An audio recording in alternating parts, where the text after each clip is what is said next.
ከተማችን ላይ የማደግ የመለወጥ ተስፋ ህዝባችን ስለያዘ የትራንስፖርት እጥረት እንዳለ ይስተዋላል። በተጨማሪ በዓላትና አንዳንዴ ምሽት ላይ ተሳፋሪውን ህዝባችን በአንድም በሌላ በኩል ታሪፍ በመጨመር ማህበረሰባችንን የማማረር ሁኔታዎች ይስተዋላሉ። እነዚህንና የመሳሰሉትን ለዘላቂነት መልስ ለማግኘት ክብርት ከንቲባ አቅጣጫ ቢሰጡበት ሐሳብ ቢሰጡበት የሚል ሐሳብ ጥያቄ ለማንሳት እወዳለሁ። አመሰግናለሁ። እኔ ለማንሳት የምፈልገው ውሃ ላይ ነው የተነሳውም የከተማችን የውሃ አቅርቦት ለማሻሻል የተለያዩ ከርሰ ምድር ውሃ ልማት የውሃ ጉድጓድ ቁፋሮ ፕሮጀክቶች ተቀርጸው እየተተገበሩ እንደሚገኙ እናውቃለን። በተለያዩ ጊዜያት የውሃ ፕሮጀክትን ጎብኝተናልም እንደ ምክር ቤት የመረቅናቸው ፕሮጀክቶችም ነበሩ። በየጊዜው እየጨመረ ለሚሄደው የከተማችን ህዝብ ቁጥር ንጹህ የመጠጥ ውሃ ማቅረብ ከፍተኛ በጀት የሚጠይቅ ስለሆነ በየአመቱ ከፍተኛ በጀት እናጸድቅለት ነበር። ከምናጸድቅለት ዘርፎች አንዱ ይሄ ዘርፍ ነውና ይሁን እንጂ የውሃ አቅርቦት መቆራረጥ ችግር ያልተቀረፈባቸው አካባቢዎች እንዳሉ ነዋሪዎች አንስተዋል። እነዚህን ችግሮች ለመቅረፍ ከተማ አስተዳደሩ ያዘው አቅጣጫ ካለ ቢብራራ ለማለት እፈልጋለሁ። አመሰግናለሁ። የዋጋ ጭማሪን በተመለከተ የቅዳሜና የእሁድ ገበያ በየአካባቢው ለህብረተሰቡ ምርቶችን የሚያቀርቡበት ሁኔታ ከተዘረጋው ሰንሰለት አኳያ ጥሩ ቢሆንም አንዳንድ ከለጠፉት ዋጋ ከፍ አድርገው የሚሸጡ መኖራቸውን ዝቅተኛ ጥራት ያላቸው ምርቶችም ጥራት ካላቸው ጋራ በኩል ዋጋ የሚሰጡበት ሁኔታም ይስተዋላል። በተጨማሪም መንግስት የደሞዝ ጭማሪ ማድረግን ጋር ተያይዞ አላስፈላጊ የዋጋ ጭማሪ እንዳይደረግ በጥናት ላይ የተመሰረተ የዋጋ ቁጥጥር ለማድረግ ተከታትሎ ለማረም የከተማ አስተዳደሩ ከዚህ አኳያ ይህንን ሁኔታዎች ለማስተካከል የያዘው አቅጣጫ ላይ ማብራሪያ ቢሰጡን ብዬ ጠይቃለሁ። አመሰግናለሁ። ኪነ ጥበብን ለሀገረ መንግስት ግንባታና ልማታዊ አስተሳሰቦችና አመለካከቶችን በኪነ ጥበብ እያዋዙ በማህበረሰቡ ውስጥ ለማስረጽ እንዲሁም ለዚህ አስተዋጽኦ ማበርከት የሚችል ጠንካራ የኪነ ጥበብ ኢንዱስትሪ ለመገንባት ዘርፉን ለመደገፍ የከተማ አስተዳደሩ ያሰበው ምን ነገር አለ ለማለት ነው። አመሰግናለሁ። ማህበረሰቡ በነበረው ውይይት ላይ ያነሳው ጥያቄ በተለይም በአቅራቢያው ሕክምና ለማግኘት በአቅሙ አገልግሎቱን ለማግኘት በተለይም በጤና ጣቢያ የተለያዩ የጤና ሕክምናዎችን ለማግኘት አንዳንድ ክፍለ ከተማዎች ላይ ጤና ጣቢያ ችግር በመኖሩ ከተማ አስተዳደሩ በርካታ ስራዎችን እየሰራ ከመሆኑ አኳያና ይሄ ደግሞ ለሱ እጅግ በጣም ቀላል ከመሆኑ አንፃር በአንዳንድ ክፍለ ከተሞች ያሉትን የጤና ጣቢያ ችግሮች ከመቅረፍ አኳያ በጥናት ተደግፎ የሚሰሩ ወይም የታቀደ ተግባር ካለ ክብርት ከንቲባ ማብራሪያ ቢሰጡበት አመሰግናለሁ። እንደ ከተማችን አሁንም የኮሪደር ልማቱ ያልደረሰባቸው አካባቢዎች አሉ። ህዝቡ የኮሪደር ልማት ያመጣውን ጥቅም በደንብ አድርጎ ተገንዝቦ ወዶት ነው ያለውና በእነዚህ የኮሪደር ልማት ያልደረሰባቸው አካባቢዎች የኮሪደሩን ልማት ለማድረስ የከተማ መስተዳድሩ ምንድነው ያቀደው የሚለውን ነገር ክብርት ከንቲባ ማብራሪያ ቢሰጡ ለማለት ፈልጋለሁ። አመሰግናለሁ። በመስከረም ወር ለተከበሩ ትልልቅ በዓላት በሰላም መጠናቀቅ የተከፈለውን ዋጋ ያህል ለሚቀጥሉት በዓላት በሰላማዊ እንቅስቃሴ እንዲያልፍ የበለጠ ለከተማዋ ድምቀት ሆኖ እንዲያገለግል ምን አስበዋል? ይሄንንስ ድል እንዴት አገኘ ነው? በዚች ብቻ አጭር ማብራሪያ እንዲሰጡኝ በአክብሮት ጠይቃለሁ። አመሰግናለሁ። የደስታ ስሜቴን መግለጽ ፈልጋለሁ። በተሰሩት የልማት ስራዎች እጅግ በጣም ነው የኮራሁት፣ እጅግ በጣም ነው የተደሰትኩት። ከነዋሪውም ጋር ባደረኩት መስተጋብር ያገኘሁት ይህን ደስታ ነው።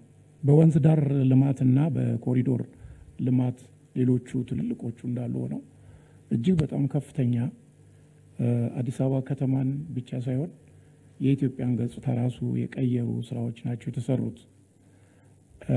እኔ ደግሞ አዲስ አበባ ከተማ ውስጥ ከብዙዎቻችሁ የበለጠ ዘመን ኖሬያለሁ። ከዛም በተረፈ ደግሞ ትልቁ የደስታ ምንጭ የሚሆነው ከጥቂት ዓመታት በፊት እዚህ ያሉ ወዳጄ የተከበሩ ዶክተር መሐመድ ገልማ እሳቸው የሚመሩት ኖን ስቴት አክተርስ ኮአሊሽን የሚባል ድርጅት አለ። ለዛ ድርጅት አርባን ፖቨርቲ ዊዝ ስፔሲፊክ ፎከስ ኦን አዲስ የሚል የኮንሰልታንሲ ስራ ሰርተን ነበረ። ዩሮፒያን ዩኒየን ፈንድ ያደረገው በዛን ጊዜ አዲስ አበባ ከተማ ውስጥ ያለውን ድህነት ብቻ ሳይሆን አዲስ አበባ ራሷ የነዋሪዎቿን ድህነት ማቅ ለብሳ ነበር ያገኘናት። ትዝ ይለኛል በዛ ጊዜ ያልነው አዲስ አበባ አርባን ነች ለማለት ራሱ አርባን የሆነ ህዝብ አለመኖሩ ብቻ ሳይሆን ተገቢ የሆኑት ግልጋሎቶች አሉም የሉም ተብሎ የሆነ ወጣ ገባ የሆነ ለብ አይነት የሆነ ነገር ውስጥ እንደነበረች እና ስለነበረና ከባህልም አንፃር ስንመለከተው ማለት ነው ከከተሜነት ባህል አንፃር አዲስ አበባ በብዛት የሰፋፊ መንደሮች ስብስብ ነበር የምትመስለው በዛን ሰዓት ላይ። በዛን ሰዓት ከመዘጋጃ ቤቱ ጋርም ተባብረን መረጃዎች እየወሰድ ተሰርተው የነበሩትን ቤቶች ተሰርተው የነበሩትን መንገዶች ሁሉ አይተን ነበረ። ከዛሬ ጋር ሳወዳድረው እጅግ በጣም የተለየ ደረጃ ላይ ደርሰናል። 15 ዓመታት ናቸው ያለፉት። ነገር ግን አዲስ አበባ ከተማ እጅግ በጣም ተሽቀንጥራ አድጋለች። እኔ የተሰሩትን ስራዎች ለህፃናት፣ ለወጣቶች፣ ለአረጋውያን፣ ለተገልጋዩ ህዝብ አዲስ አበባ ከዚህ በፊት እንደተባለው የልማት ነጥቦቿ እርስ በርስ እንዲገናኙ ከተደረገ በጣም ማደጓን እናያለን ይሉ ነበረ ክቡር ጠቅላይ ሚኒስትሩ። ዛሬ እሱን አይተናል። የኔ ስሜት እንዳለ ሆኖ ከዚህ ምክር ቤት ጋር ለመጋራት ይዤ የመጣሁት 3 ነጥቦች ናቸው። እኔ አይደለሁም በ2025 የአፍሪካን 10 ምርጥ ከተማዎች ያወዳደረ አንድ ቻናል ስለ አዲስ አበባ ያለውን 4 ነጥቦች አነብላችኋለሁ። የሚገርመው ነገር ስለ አዲስ አበባ ያለውን ለሌሎቹ 9 ከተማዎች አላለም እና ከኛ ይበልጥም አልፎ ሄዷል። ደግነቱ ለእንትን አድሎ ተደረገ እንዳይባል እንኳን ቻናሉን ረን የሚያደርጉት አፍሪካውያን አይደሉም፣ አውሮፓውያን ናቸው። ብዙ ጊዜ በአፍሪካ ለምሳሌ በኢትዮጵያ የህዳሴ ግድብ ላይ ሁሉ ግድቡን ራሱን አናላይዝ እያደረገ የሰራ ቻናል ነው። ለኢትዮጵያ ፖዚቲቭ አቲቲዩድ ያለው ነው። ይሄ ምንም የሚካድ አይደለም። ያ ቻናል ካለ ውስጥ ጥቂቱን ላንብብላችሁ። እንግዲህ ቋንቋ ልቀይር ነው፣ ይቅርታ አድርጉልኝ። በአማርኛ ባረገው ኖሮ የመልእክቱን ለዛ ያበላሸዋል ብዬ ስላሰብኩ የእንግሊዝኛውን ነው ይዤ የመጣሁት። ምን ይላል? አዲስ is not just a political capital of Africa. It is the infrastructure capital of momentum ነው የሚለው። ልድገምላችሁ። አዲስ is not just a political capital of Africa. It is the infrastructure capital of momentum. ልብ አድርጉ። የመንደርደር ወደፊት የመሄድ የመቅደም ካፒታል ነች ነው ያላት ከተማችንን። ይቀጥላል። አዲስ has gone from a sleepy highland city to a concrete statement that Africa can design, build and innovate on its own term. Statement አረፍተ ነገር ነች አዲስ አበባ። ሌሎች ከተሞች አንብበዋት የሚማሩባት ማለት ነው። ልቀጥል አንድ ትንሽ ነጥቦች። The city is not just building infrastructure, it is building confidence. ይሄ የውጭ ናቸው ያሉት። ልብ አድርጉ። ዛሬ ህዝባችን በኑሮ ውድነት የሚያነሳውን ችግር በዚህ ኮንፊደንስ በዚህ ተስፋ ጥሶ ሊሄድ እንደሚችል መዘጋጀቷን ነው የሚመሰክረው። በመጨረሻ ምን ይላል? አዲስ አበባ ኢዝ አፍሪካስ አምቢሽስ ክላይምበር። አምቢሽስ ክላይምበር ቃላቶቹን በደንብ ብትሰሟቸው ይሄ የውጭ ዜጎች ናቸው ያሉትና አዲስ አበባችን በዚህ ደረጃ ሄዳለች። ከ70 በላይ የሚሆኑ ከተሞቻችን ይህን መስመር ተከትለዋል። ገጠሮቻችን ይህን ጀምረዋል። ኢትዮጵያ በተስፋ ነው እየሄደች ያለችው። ነዋሪዎቻችን የአዲስ አበባ ከተማ ነዋሪዎችም ይሄ ደስታ ይታያቸዋል። ግን በምንም አይነት ዲስጋይዝ ማናደርገው የኑሮ ሁኔታ ግን ሁልጊዜ ጥያቄ ማስነሳቱ አልቀረም።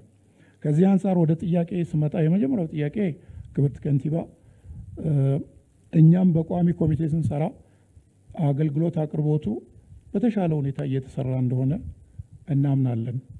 ነገር ግን ይሄ አገልግሎት አቅርቦት በተለይ ከነዋሪዎች እርካታ አንጻር፣ የኑሮ ውድነትን ከማቃለል አንጻር፣ ሸክምን ከመቀነስ አንጻር የት ርቀት ድረስ ሄደናል የሚለውን ከእርሶ የተሻለ ሊያስረዳ የሚችል ሰው ስለሌለ የመጀመሪያው ጥያቄ እሱ ይሆናል። ሁለተኛው ከዚህ ከኮሪዶር ልማቱ ጋር የተያዘ ነው። ብዙ ሰዎች የሚያነሱት ነው። እኔም በቅርብ አንድ በጣም ያየሁት አጸያፊ ነገር የተጠቀሙበትን ነገር እዛ በጣም እጅግ ንጹህ የሆነ ቦታ ላይ ሲወረውሩ አይቼ በጣም አዝኛለሁ። እና ይሄ ኢንታንጅብል እና ታንጅብል የሆነ ሀብት ህብረተሰቡ ከተማውን ከተሜ ሆኖ በከተሜ ባህል እንዲጠብቃት ምን የግንዛቤ ማስጨበጥ ስራ ታስበዋል? የባህል ለውጥ አያስፈልግም ወይ? የአስተሳሰብ ለውጥ አያስፈልግም ወይ የሚለው ነው የመጀመሪያው። ከዚህ ጋር አብሮ የምመለከተው ነገር የህግ ማዕቀፍ አያስፈልግም እንዴ?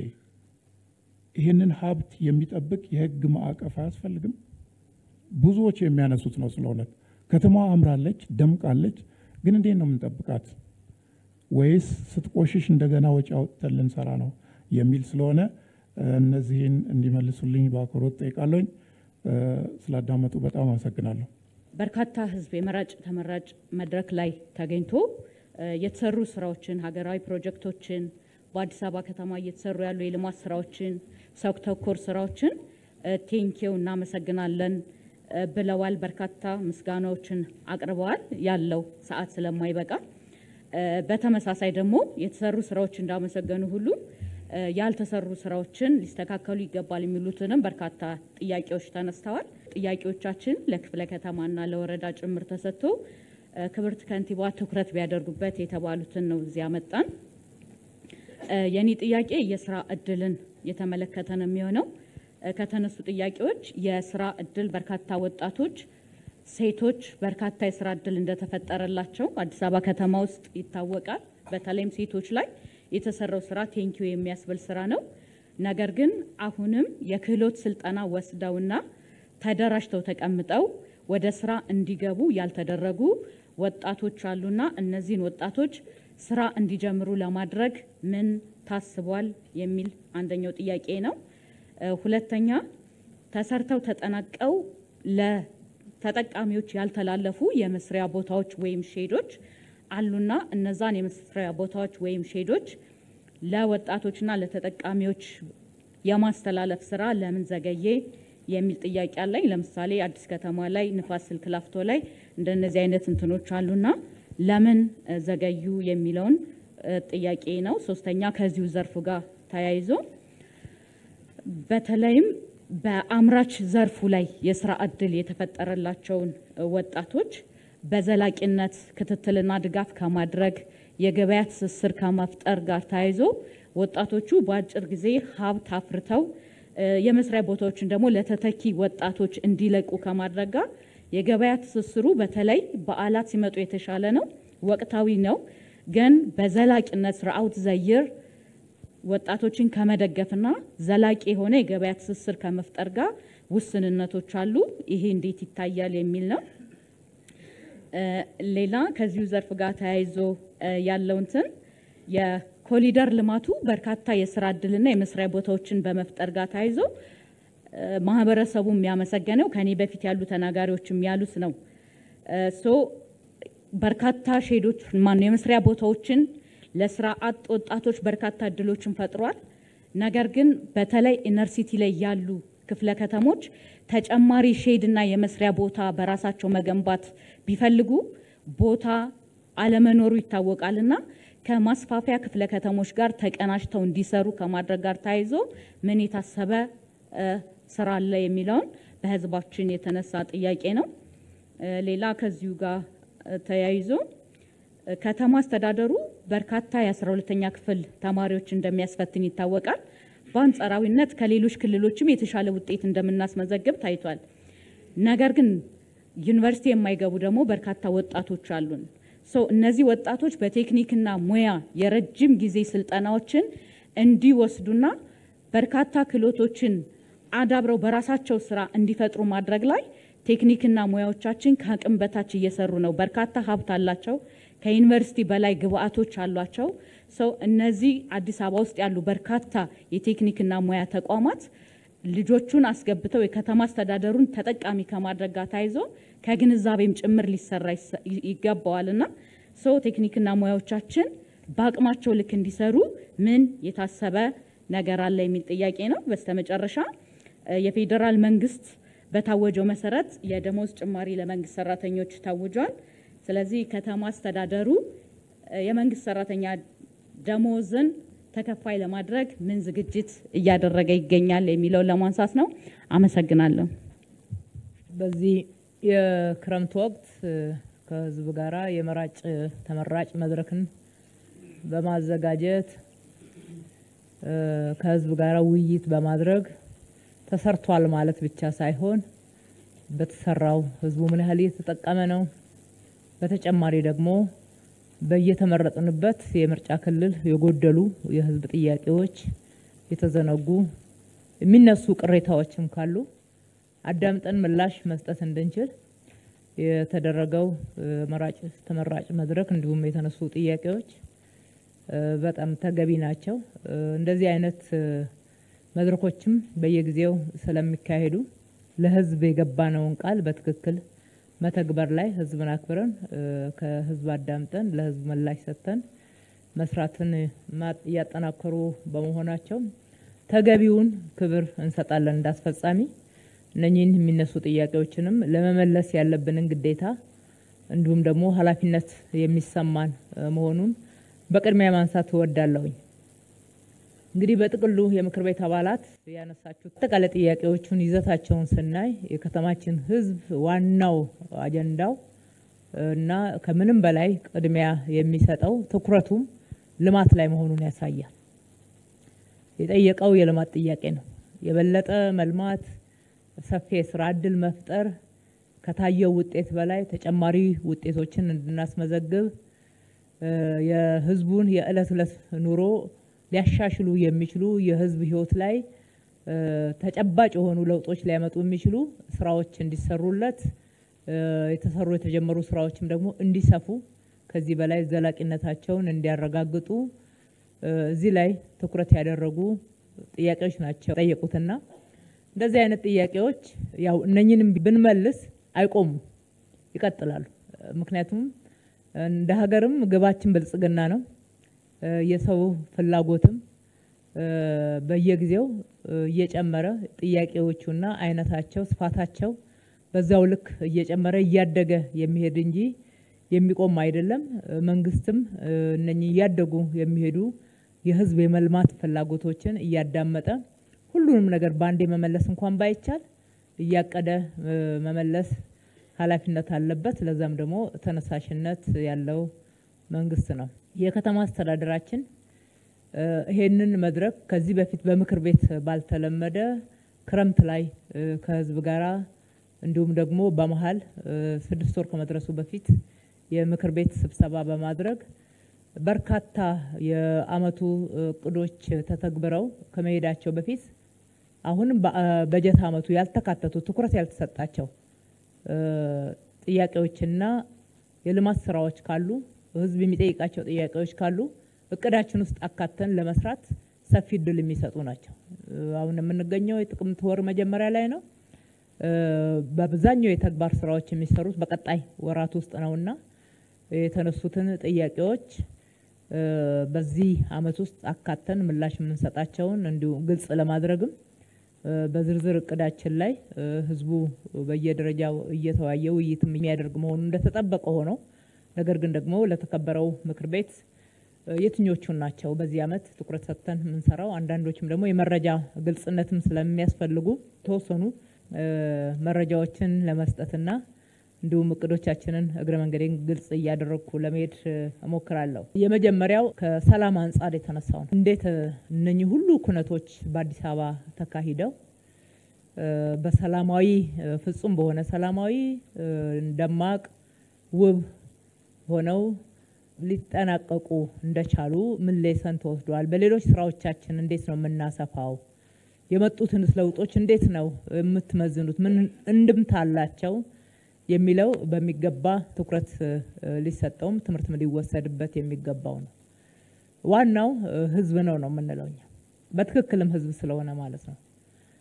የአዲስ አበባ ነዋሪዎች ከመንግስት ጋራ ተቀራርበው በመስራት በመናደርጋቸው የውይይት መድረኮች ተልኮ ይዞ በተግባባንባቸው ጉዳዮች ላይ መፈጸም ላይ በምሳሌነት የሚጠቀስ ህዝብ ነው። በእያንዳንዱ ባደረግናቸው ኩነቶች ህዝብ ያላሳተፍንበት ባለድርሻ አካል ያላሳተፍንበት ብቻችንን የሰራነው ምንም ነገር የለም። በክረምቱ ካካሄድ ነው ለመጀመሪያ በሀገራችን ከተካሄደው የክላይሜት ሰሚት ወይም ደግሞ የአየር ንብረት ለውጥ ጉባኤን ካየነው 3 ጉባኤዎች ናቸው በአንድ ወቅት ላይ ተካሄዱት።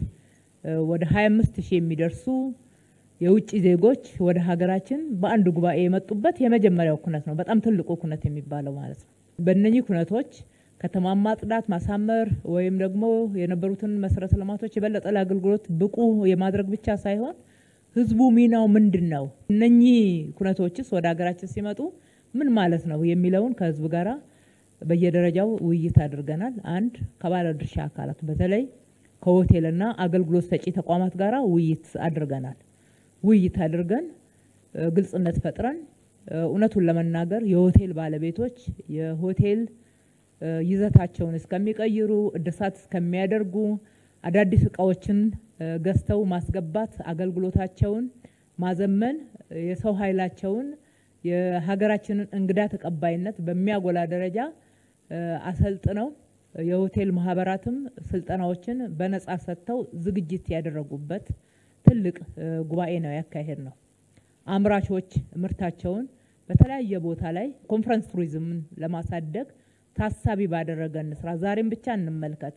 ከፊታችን ያለውን በተደጋጋሚ የሚፈጠሩትን ኮንፈረንሶች ታሳቢ እናድርግ ስንላቸው ዋጋ እየቀነሱ የምርት ጥራትን እያስተካከሉ ሆቴሎችም ከ30% እስከ 50% ድረስ የእለት ገበያቸውን ወይም ደግሞ የሆቴል አገልግሎታቸው ዋጋ ቀንሰው ለዛሬ ብቻ ሳይሆን ለወደፊትም አዲስ አበባ መልሰው መላልሰው መምጣትን እንዲወዱት እንዲፈልጉት አፎርደብል ነው ብለው ደግሞ እንዲያምኑ የማድረግ ስራ ሰርተዋልና ምስጋና ይገባቸዋል። በየቦታው አገልግሎት የሚሰጡ ከትራንስፖርት ጀምሮ ከተማችን ላይ ከጽዳት ሰራተኞች ጀምሮ የነበራቸው ሚና እውነቱን ለመናገር ትልቅ ክብር የሚቸረው ነው። ህዝባችን በአጠቃላይ እነኚህ ሁሉ እንግዶች በየአዳራሹ የሚውሉ አልነበሩም። ብዙ ከተማ ውስጥ ይዘዋወሩ ነበር። የምክር ቤት አባላት በሰፊው አጋጥሟቸዋል ብዬ አስባለሁኝ። በተለይ በ6 ኪሎ በሽሮ ሜዳ እንዲሁም ደግሞ እነኚህ በኮሪደር ልማት የለሙት የመዝናኛ አካባቢዎች ከምሽቱ 4 ሰዓት ድረስ መመልከት በዛን ሳምንት በጣም ግልጽ እና የተለመደ ነበርና በዛ ሁሉ ውስጥ ሁሉም በየቦታው እንግዳን አክብሮ የሚቀበልበትና የሚያስተናግድበት ሁኔታ ነው ያለው የታየው። በዚህ በጣም እንኮራለን። በህዝባችን ደግሞ ክብርም ይገባል። ቀጥሎም በህዳሴ ግድብ መስከረም 1 የተካሄደው የወንጌላውያን እነኚህን ፕሮግራሞች ስንመለከታቸው በእምነት መገደብ ሳይሆን አንዱ ለሌላው የነበረው መልካም ስሜት እንኳን አደረሳችሁ የማለት አብሮ የመስራት የመደገፍና የመደጋገፍ የደመራ ቦታዎችን ምቹ የማድረግ የመስቀል ዕለት ብቻ ሳይሆን መስከረም 1 እንቁጣጣሽ ላይ ሲከበር የነበረውንም የወንጌላውያን ፕሮግራም በጋራ ፕሮግራሞችን የመደገፍ ብዙ አዳዲስ እሴቶቻችንን በሚገባ የሚያዳብሩ የሚያልቁ ወንድማማችነት፣ እህትማማችነትን፣ አብሮነትን የሚያጎለብቱ ትልቅ ስራዎችን አይተንበታል። ይሄ እንዴት መጣ የሚለውን በሚገባኛም እየያዝን ህዝባችን እውቅና እየሰጠን እንዲጎለብት እንዲበረታ እየሰራን ያለነው እሬቻም ላይ ይሄው ነው የታየው። በእነኚህ ቅድም በጠቀስኳቸው በመቶ ሺዎች በሁለቱም ቀን በተደረገው እንዲሁም በህዳሴ ግድብ ላይ የተሳተፈው በመስቀል አደባባይ በመቶ ሺዎች የሚቆጠሩ ናቸው በእያንዳንዱ። እሱ ብቻ አይደለም፣ በእሬቻ ደግሞ በሚሊዮኖች እንዳያችሁት ነውና ቅድም ሲነሳ እንደነበረው አንድ መሰረተ ልማት አልተበላሸም። የህዝቡ ዲሲፕሊን የሚገርም ነው። የከተማው አስተናጋጅነት ብቻ ሳይሆን የተሳታፊዎች ዲሲፕሊን፣ መሰረተ ልማቶችን የሚጠብቁበት አግባብ እኛ እስካለ ሪፖርት ሌብነትና ንጽቂያ እንኳን ሪፖርት ያልተደረገበት ነው በዛ ሁሉ እንቅስቃሴ ውስጥ። ለዚህ ትልቅ ትርጉም መስጠት ከሁላችንም ይጠበቃል ብዬ አስባለሁ። በወቅቱ ደግሞ በተለያየ መንገድ የተለያዩ ጸረ ሰላም ኃይሎች ከተማችን ላይ በመግባት እነኚህን በዓላት ሽፋን በማድረግ ጥፋቶችን ለማድረግና ህዝብን ለማወክ እቅዶች ነበሩ። የጸጥታ አካልም ቀድሞ በሰራቸው ስራዎች እጅግ ውጤታማ የሆነ ስራ ተሰርቷል። ከሁሉ በላይ ህዝብ አይናችን ጆሮአችንም በአጠቃላይ ለሚደረጉት እኩይ እንቅስቃሴዎች ስፍራ ያልነበረው ስለነበረ በምንም አይነት ለየት ያለ አሉታዊ ሪፖርት የለንም። ሪፖርቶቹ በጥቅሉ የህዝባችንን እርስ በርስ መከባበር፣ መዋደድ፣ የወደፊት ብልጽግናችንን በሚገባ ይዞ መሸከም መሄድ የሚችል አቅምን ያየንበት ነውና ዶክመንት ተደርገው ለሌሎች ስራዎቻችንም በሚገባ የሚሰነዱ ይሆናሉ። ይሄ እየተሰራ ነው ያለው።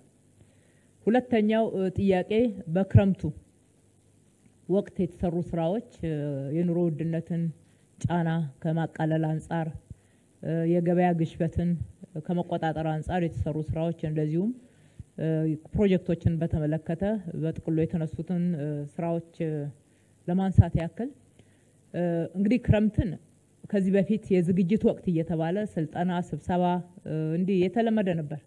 ከዛ ውስጥ ወጥተናል። ከዛ ውስጥ ወጥተን በአዲስ እሳቤ ክረምት ከፍተኛ ርብርብ የሚደረግበት በርካታ ስራ የሚሰራበት የህዝብ የኑሮ ጫናን ለማቃለል የክረምቱም የበዓላት ተጽዕኖም ህዝቡን እንዳይጎዳ ተጽዕኖውን ለመቀነስ ርብርብ የምናደርግበት ወቅት ነው። ይሄንን ስናደርግ በ90 ቀን ነው እቅድ ያቀድነው። በ90 ቀናት ውስጥ የምንሰራቸው ስራዎች በከተማ ማዕከል የሚሰሩ ስራዎች፣ በሴክተሮች የሚሰሩ ስራዎች፣ በክፍለ ከተማ በወረዳዎች የሚሰሩ ስራዎች ግልጽ በሆነ እቅድ ተይዘው መንግስት ብቻ ደግሞ ስለማይሰራ በመንግስት በጀት ብቻም ስለማይሰሩ የባለድርሻ አካላት ድርሻ ምን መሆን እንዳለበት የትኞቹ ባለድርሻዎች የትኛው ስራ ላይ ሊረዱን እንደሚችሉ በዛው ልክ ደግሞ ማህበረሰቡም መስራት ያለበት ስራ ለይተን ነው የገባ ነው። ዋና ዋና ትኩረት የሰጠናቸው ስራዎች አንዱ የአቅመ ደካማ የአገር ባለውለታ ቤቶችን መልሰን መገንባት ነው። ሁለተኛው የኑሮ ውድነቱን ለማሻሻል የሚችሉ ጫናውን መቀነስ አስተዋጽኦ ሊያደርጉ የሚችሉ ስራዎች ላይ ትኩረት አድርገን የሰራ ነው። አገልግሎት ማዘመን ላይ፣ ስራ እድልን በሰፊው መፍጠር ላይ እነኚህ ስራዎች በከፍተኛ ሁኔታ ልዩ ትኩረት የተሰጣቸው ስራ ነበሩ። ሁሉንም ያቀድናቸውን ስራዎች በ90 ቀን ውስጥ ውጤታማ ማድረግ ችለናል።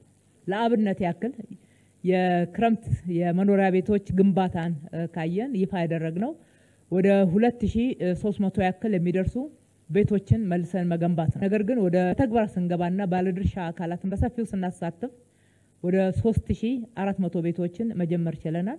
ከዚህ ውስጥ ከ2500 በላይ የሚሆኑትን ጨርሰን ለማህበረሰቡ ማስተላለፍ ችለናል።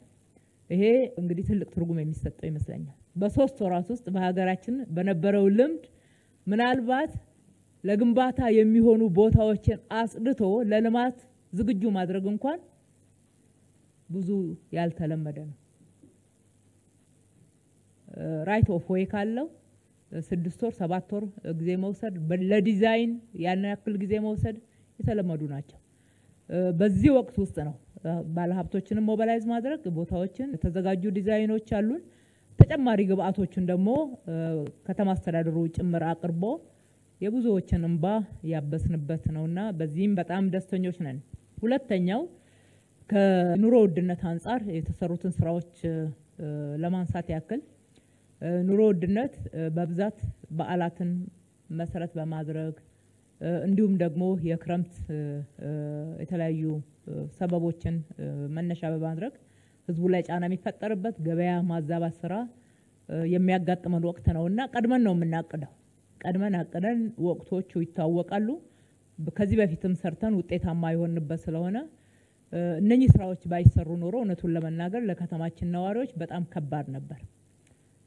በአንድ በኩል የሰራናቸውን እነኚህ 4 የገበያ ማዕከላት በሰፊው ምርት የሚገባባቸው ምርት ቀጥታ ከአምራች የሚመጣባቸው ምንም የደላላ ሰንሰለት ሳይኖር ተጨማሪ ወጪ ሳይኖርባቸው ያመረቱበትንና ትራንስፖርት ያደረጉበትን ታሳቢ ያደረገ እኛ ባስቀመጥነው የትርፍ ማርጂን ጠባብ ትርፍ ብቻ አግኝተው መሸጥ እንዲችሉ የማድረግ ሁለተኛ ሸማቹም ቀጥታ በችርቻሮም በጅምላም ከዛ ማዕከል ማግኘት የሚችልበትን እድል ነው የፈጠርነው። በዚህ በኩል ከከተማችን በጀት ላይ ጭምር በሪቮልቪንግ ፈንድ ተመልሶ የሚከፈል በጀት ጭምር መድበን ማህበራት በሰፊው ህብረት ስራ ማህበራት ወደ ከተማው በትስስር እንዲያስገቡን ያደረግነው። ክቡር ጠቅላይ ሚኒስትራችን በሰጡት የስራ አቅጣጫ መሰረት እያንዳንዱ ክልል ምርቶች ወደ ከተማው መግባት የሚችሉበትን ሰንሰለት አጭር እንዲያደርጉ የማድረግ ስራ ተሰርቷል። ቀጥታ ከክልሎች ጋር ትስስር ተፈጥሮ የተሰራበት እንደዚህ ክረምት ምርት ወደ አዲስ አበባ የገባበት ጊዜ ያለ አይመስለኝም ባለኝ ክትትልና እስካሁን ድረስ ባለ መረጃ። ለዛም ደግሞ ማህበራት ብቻ ሳይሆኑ ከተማ አስተዳደሩም ተጨማሪ በጀት ጭምር በብድር መልክ ለማህበራት ሰጥቶ ምርት በወቅቱ መግዛት እንዲችሉ አድርጓል። እሱም ብቻ አይደለም። በተጨማሪ 2016 ላይ አቋቋም ነው የንግድ ኮርፖሬሽን በተጠናከረ መንገድ ምርት ማቅረብ እንዲችል በተመጣጣኝ ዋጋ ማቅረብ እንዲችል ስራ ሰርተን እሱም ውጤታማ የሆኑ ስራዎችን መስራት ችሏልና በተጨማሪ እናንተም እንዳነሳችሁት የእሁድ ገበያ እነኚህ የምገባ ማዕከላት በየቦታው ህዝቡን ለመደጎም ያደረግናቸው ጥረቶች መሸመት የማይችለውንና ዝቅተኛ ገቢ ያለው ማህበረሰብ ደግሞ በደንብ መደጎም ችለንበታል። በዓላትን ብቻ መሰረት አድርገን ያደረግናቸውን የማዕድ ማጋራት እንደው ለመረጃ ያክል ባነሳው 500,000 ያክል የከተማችን ነዋሪዎች ዝቅተኛ ገቢ ያላቸው በክረምት ጫና ምክንያት ተጎጂ ሊሆኑ ይችላሉ ተብለው የተለዩ ምንም ገቢ የሌላቸውንም ጨምረን ወደ 500,000 የሚደርሱ የከተማችን ነዋሪዎች አንዱ ክረምትን መነሻ በማድረግ አዲስ ዓመትን መነሻ በማድረግ የመስቀል የኢሬቻ በዓልን ምክንያት በማድረግ ማዕድ ስናጋራ ቆይተናል። ይሄ ለማህበረሰቡ ምን ማለት እንደሆነ ወደ ማህበረሰቡ ጠጋ ብሎ የማህበረሰቡን ኑሮን ማየትን መረዳትን ይጠይቃልና ትልቅ ትርጉም የሚሰጠው ነው። ይሄንንም በራሳችን ብቻ በከተማው አስተዳደር ሳይሆን በርካታ የከተማችን ባለ ሀብቶች እንደ ትልቅ ብሌሲንግ እየቆጠሩት ከኛ ጋር የሚሰሩት ስራ ነውና ካልቸር እየሆነ ወይም ደግሞ ባህል እየሆነ መጥቷል። በባዛር የቀረቡ ምርቶችም የህዝቡን ኑሮ በመደጎም በኩል የራሳቸው አዎንታዊ ተጽዕኖዎች ነበራቸውና ዳቦ ቤቶቻችን ከገበያ በተመጣጣኝ ዋጋ ወረድ ባለ ሁኔታ ማቅረብ የቻልንበት ምክንያት እየደጎምን ነው። እንደ ምሳሌ ብናነሳ ከሜድሮክ ኢንቨስትመንት ጋር ብቻ በመናደርገው ጥረት ግማሽ ቢሊየን ያክል ገንዘብ ለዳቦ አቅርቦት ይደጎማል። ከዚህ በፊት ከተማ አስተዳደሩ ነበረ። በዚህ ዓመት ባደረግነው በርካታ ውይይቶች ራሱ ተቋሙ እንዲደጉም በማድረግ ዋጋው ሳይቀየር ግራሙ ሳይቀየር ለህዝቡ መቅረብ የሚችልበትን እድል ፈጥረናል። የሸማቾችም በተለይ ደግሞ በድጎማ የሚቀርቡ ምርቶች ማህበረሰቡ ጋር በትክክል እንዲደርሱ ሸማቾችን ሪፎርም ከማድረግ ስንደርስባቸው እርምጃዎች ከመውሰድ ጀምሮ ለውጦች መጥተዋል። የምክር ቤት አባላት በደንብ ጠጋ ብላችሁ ብትገመግሙ መልካም ነው ብዬ አስባለሁ። በየአካባቢያችሁ ያሉ ሸማቾች ሱቆችን ማየት መገምገም በተባለው ዋጋ ነው ወይ የሚሸጡት ይሄንን በህዝብ ገንዘብ ድጎማ የመጣ ምርት በትክክል ተጠቃሚው ጋር ነው ወይ የሚደርሰው የሚለውን እዩ። እኛ ባለን መረጃ በርካታ መሻሻሎች አሉ።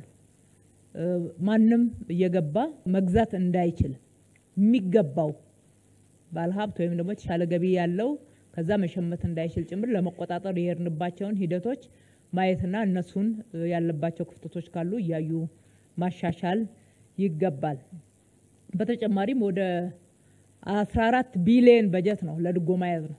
ቀጥታ የከተማው ነዋሪ በተለያየ ገበያ ግሽበትና እንዲሁም የኑሮ ውድነት ተጎጂ ይሆናል ላልነው ማህበረሰብ የምናቀርባቸው አገልግሎቶች ከ14 ቢሊዮን ብር በላይ ነው የሚጠይቁት።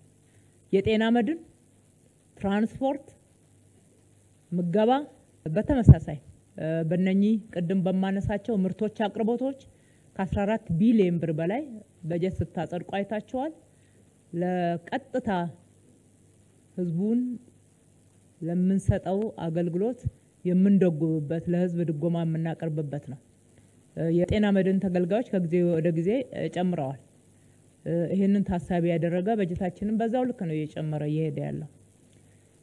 እንግዲህ ሁልጊዜ በድጎማ እንደዚህ ላይቀጥል ይችላል። የህዝቡን ኑሮ ማሻሻል ላይ የሰራናቸው ስራዎች ደግሞ እነኚህን የድጎማ በጀቶች እየቀነሱ የሚሄዱ እንዲሆኑና በጣም ለማህበራዊ ችግር የተጋለጡት ብቻ ተጠቃሚ የሚሆኑበት አሰራር ደግሞ በአንድ በኩል እየተጠና እየተሰራ እየተገበረ የሚሆን ነው የሚሆነው። ሶስተኛ ከአገልግሎት ጋር ያነሳችሁት ነው። አገልግሎትን በተመለከተ ሁሌ የሚነሳ ጥያቄ ነው። ከህዝባችንም ከምክር ቤት አባላትም ይነሳል። መነሳቱም ተገቢ ነው። አገልግሎት ያልተሻገርናቸው እጸጾች ብዙ ናቸውና ልንሻገራቸው ደግሞ ግድ ይለናል። ስለዚህ ህዝቡ ቢያነሳ ደጋግሞም ቢያነሳ ተገቢ ነው የሚል መነሻ ነው ያለን። አገልግሎትን ለማሻሻል በችግሩ ልክ ነው አቅደን እየሰራን ያለነው። ግን እንደ ግንዛቤ ሁልጊዜ እንዲያዝ የምንፈልገው አገልግሎት ላይ ያለን ችግር ድንገት የተፈጠረም አይደለም። በአንድ ጊዜ ልክ እንደ ፕሮጀክቶች አቅደን ተረባርበን ገንብተን ጨርሰን ይሄውላችሁ የምንለው አይደለም። ከአመለካከት ጋር ይያያዛል፣ ስር ከሰደደ ልምምድ ጋር ይያያዛል። በጥቅሉ ቢሮክራሲያችን ላይ የነበረው ዘመን ያስቆጠረ ያሰራር ችግር፣ ያሰራር ጎታታነት፣ ግዴለሽነት፣ ተገልጋይን አለማክበር፣ የማገልገል ግዴታን በሚገባው ያለ መረዳት እንዲሁም ደግሞ ተገቢ ያልሆነ ጥቅም መፈለግ ስር የሰደደ ችግር ነው። ይህንን በአንድ በኩል በቴክኖሎጂ በመጠቀም ችግሩን መቀነስ፣ በሌላ በኩል የሰው ኃይላችን ላይ የአመለካከት ለውጥ ያስተሳሰብ ለውጥ መምጣት እንዲችል መስራት፣ በተጨማሪ አሰራሮችን ለዚህ ምቹ እንዳይሆኑ ማድረግ ላይ ትኩረት አድርገን ነው የምንሰራው።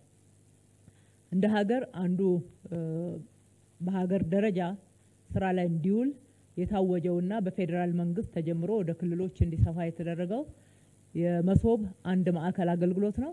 ይሄ ብዙ ችግሮችን ይፈታል የሚል እምነት አለ። ከፌዴራል አንጻር በሚያዝያ ወር ተጀመረ። ይሄ ለከተማችን ነዋሪዎች የፌዴራል አገልግሎት እዚህ ከተማ ላይ ከመሆኑ አንጻር ትልቅ አስተዋጽኦ ያደርጋል ብለን ነው የምናስበው። በእርግጥም ደግሞ ያደርጋል። ከዛ በኋላ ከተማ አስተዳደራችን አቅዶ እየሰራቸው ባለው ቅድም ሲጠቀሱ የነበሩ ሁለቱን ማዕከላት አንደኛ እንደ ከተማ የማዕከሉን እዚህ አራዳ ክፍለ ከተማ ለህዝብ ማዕከል በሆነ ቦታ ላይ ለከተማው ከአቃቂም ለሚመጣው ከጉለሌም ከለሚኩራም ከየካም ለሚመጣው ማዕከል ቦታ ስለሆነ አንድ ማዕከል የተከፈተው ለህዝቡ ለተገልጋዩ ምቹ በሆነ ቦታ ላይ ነው። በቂ ፓርኪንግ እንዲኖረው ተደርጎ የህፃናት ማቆያ እንዲኖረው ተደርጎ ሌሎች ተያያዥ አገልግሎቶችን ለተገልጋይ ተገቢውን ክብር በሚሰጥ ደረጃ የተደራጀ ነው። እዛ ላይ 107 አገልግሎቶችን ዲጂታላይዝ አድርገን አስገብተናል። እነኛ አገልግሎቶች ከአንድ ማዕከል ማግኘት ለህዝቡ ምን ማለት ነው የሚለውን ማየት ተገቢ ይሆናል። ቦሌ ላይ በ4 ወር ነው ባለ 7 ፍሎር ህንጻ ገንብተን ሙሉ ለሙሉ ዲጂታላይዝ በማድረግ ለዛ ምቹ በሆነ መንገድ 96 አገልግሎቶች የከተማውን አገልግሎት ብቻ ነው የቆጠርኩ ያለሁት።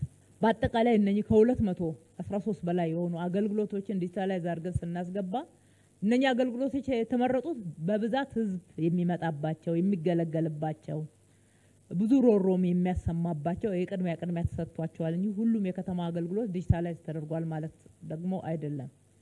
ከ1000 በላይ አገልግሎቶች አሉን። ከ2013 በላይ ዲጂታላይዝ አድርገን አስገብተናል።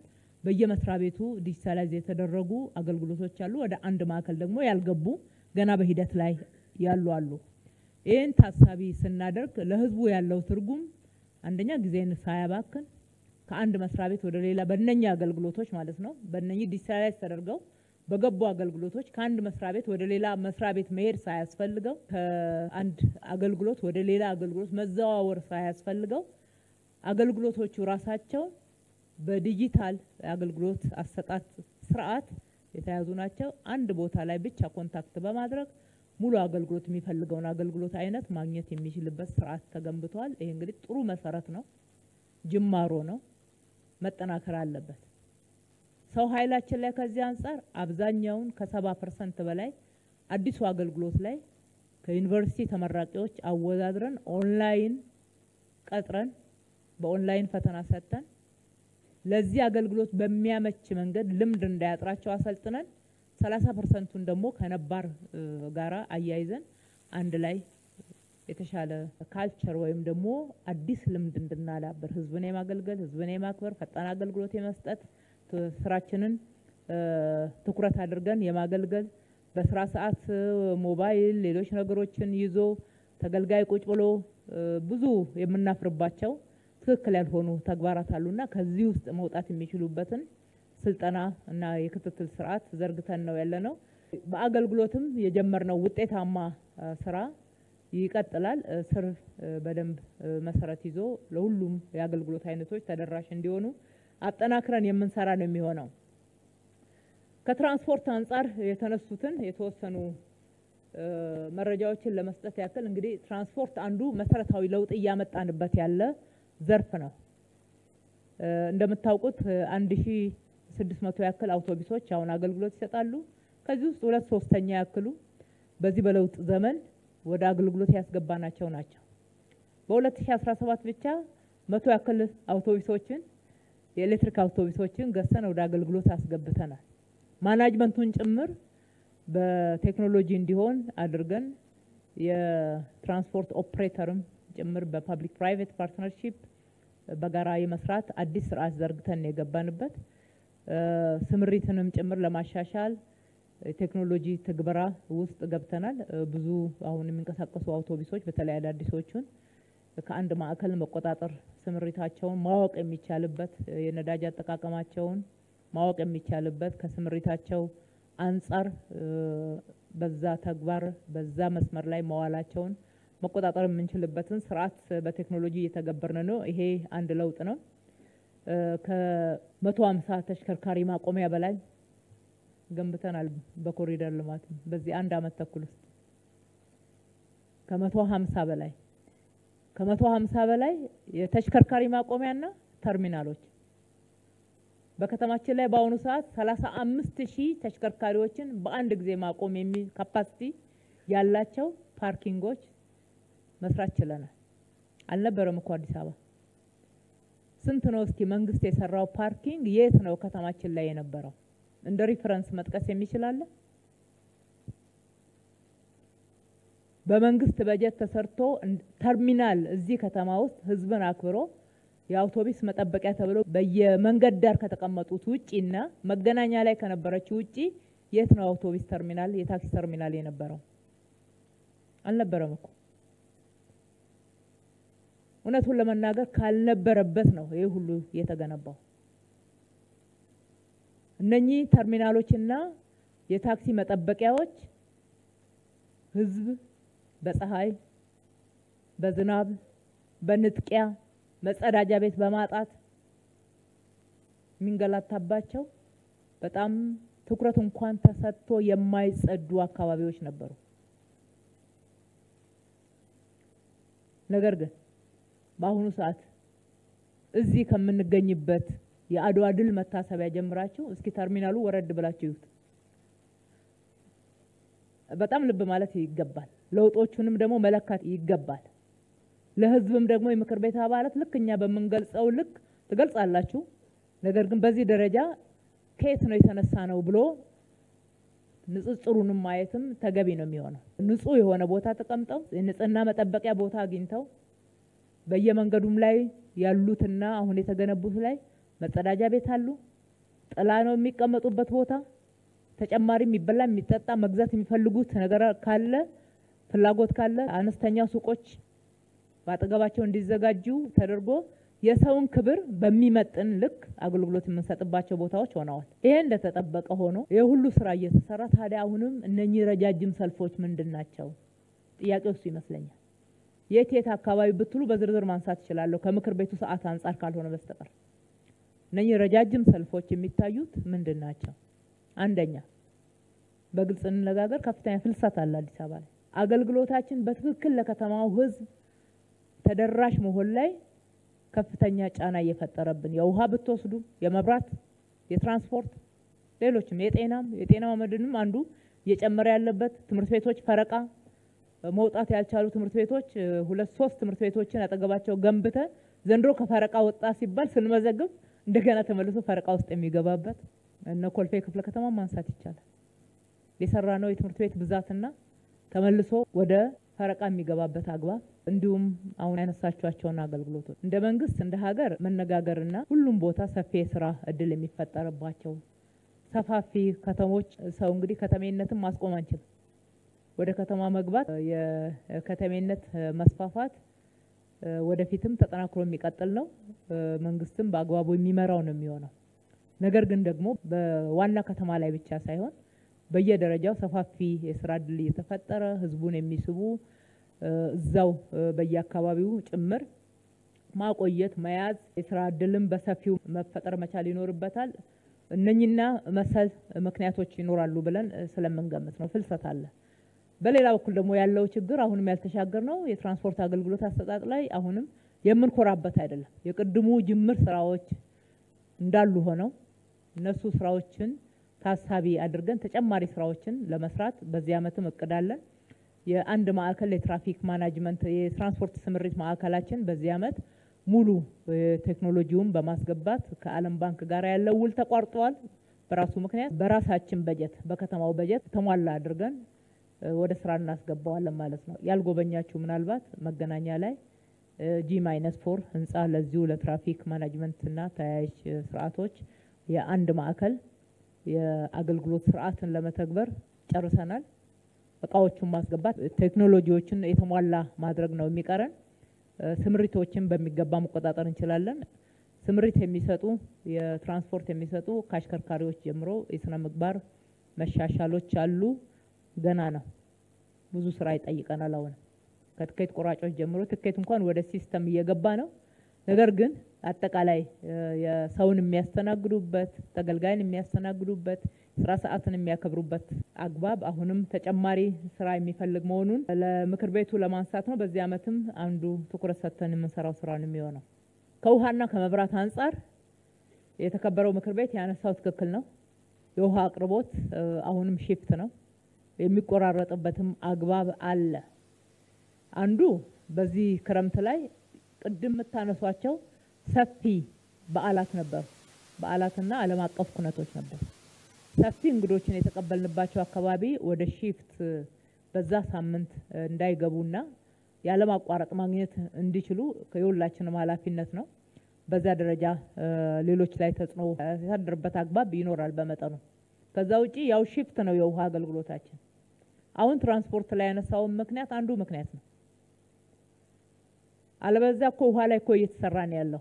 በ2017 ብቻ የውሃ አቅርቦታችን በቀን 62000 ሜትር ኩብ ጨምሯል። አዲስ ውሃ ወደ አገልግሎት ያስገብተናል። አሁን አዲስ አበባ ላይ ከሚቀርበው የውሃ አቅርቦት አንጻር ስናየው ከለውጡ በፊት የነበረውና ከለውጡ ወዲህ የተሰራው ተጨማሪ የውሃ አቅርቦት ስናይ ኦልሞስት 50% ሆኗል። ከአዲስ አበባ መስራታ ጊዜ ወስደን ስናይ ይህንን በጥናትም መረጃዎችም ስላሉ በሚገባ ሪፈር ማድረግ የሚቻል ነው። ስራዎች በጣም እየተሰሩ ናቸው። ነገር ግን አቅርቦታችንን ተደራሽ ከማድረግ አንጻር ጫናዎች አሉ። በሌላ በኩል ደግሞ የቁጥጥር ስርዓታችን ጠንካራ ለመሆኑ ነው። ጠንካራ መሆን ይገባዋል። ከዚህ በላይ የመጠጥ ውሃን ለግንባታም ለመኪና ማጠቢያም ለአረንጓዴ ልማትም በተለያየ መንገድ የሚጠቀሙ አሉ። ከተማ አስተዳደሩ በርካታ ፍሳሽ ማጣሪያ ማዕከላትን ገንብተዋል። ከዛ ነው መጠቀም መቻል ያለባቸው። አሊያም አንዳንድ ፋብሪካዎችና ትልልቅ ተቋማት የመጠጥ ውሃን ሳይሆን የጉድጓድ ውሃ መቆፈር አለባቸው። የውሃና ፍሳሽ ባለስልጣን ፍቃድ ይሰጣል። በዛ አግባብ መጠቀም አለባቸው። ይሄንን መተግበር ላይ ያሉ ክፍተቶች አሉ። የውሃ አጠቃቀም ብክነት ተጨማሪው ጫና ነው ማለት ነው። እንግዲህ በዚህ ዓመትም ተጨማሪ የውሃ ፕሮጀክቶች እየሰራን ያለ ነው። ልክ እንደ 2017 ከ60 ሺህ ሜትር ኩብ በላይ በዚህ ዓመትም አዳዲስ የውሃ አቅርቦትን በቀን እንጨምራለን። ከዛ ባለፈ በመካከለኛ ጊዜ ለህዝቡ ተስፋ የሚሰጡ ስራዎች እየተሰሩ ነው ያሉት። ከጭቋላና ከገርቢ ባለፈው ምክር ቤቱ ባጸደቀልን በጀት መሰረት ወደ 173 ሺህ ሜትር ኩብ በቀን መጨመር የሚችል በሚቀጥለው በጀት ዓመት ብቻ የሚያልቅ አይደለም፣ መካከለኛ ጊዜ ውስጥ በተሟላ ሁኔታ መቅረብ የሚችል ነው። የገርቢ ግድብ ስለሆነ ትንሽ ጊዜ ይወስዳል። ጭቋላ 100 ሺህ ሜትር ኩብ የሚያመርተው ወደ 140 የሚሆኑ ጉድጓዶች ናቸው። እነሱ ወደ ተግባር ይገባሉ። የረጅም ጊዜ እቅድም ከዚህ በፊትም ለምክር ቤቱ እንደገለጽኩት ተጠንቶ በግልጽ ስራ ላይ እንዲውል ጸድቆ በእጃችን ያለው የፋይናንስ ማፈላለግ ስራ ላይ ነው ያለ ነው።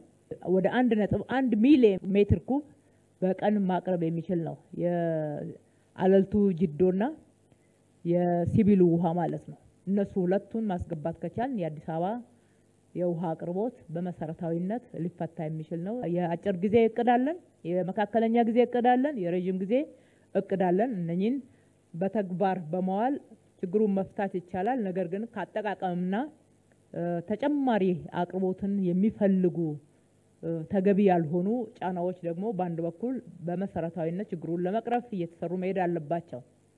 ከጤና አንጻር የተነሱ ጥያቄዎችን አጠር አድርጌ ለመመለስ ያክል እንግዲህ ጤና ላይ ጠያቂውም እንዳነሱት በርካታ ስራዎች ተሰርተዋል።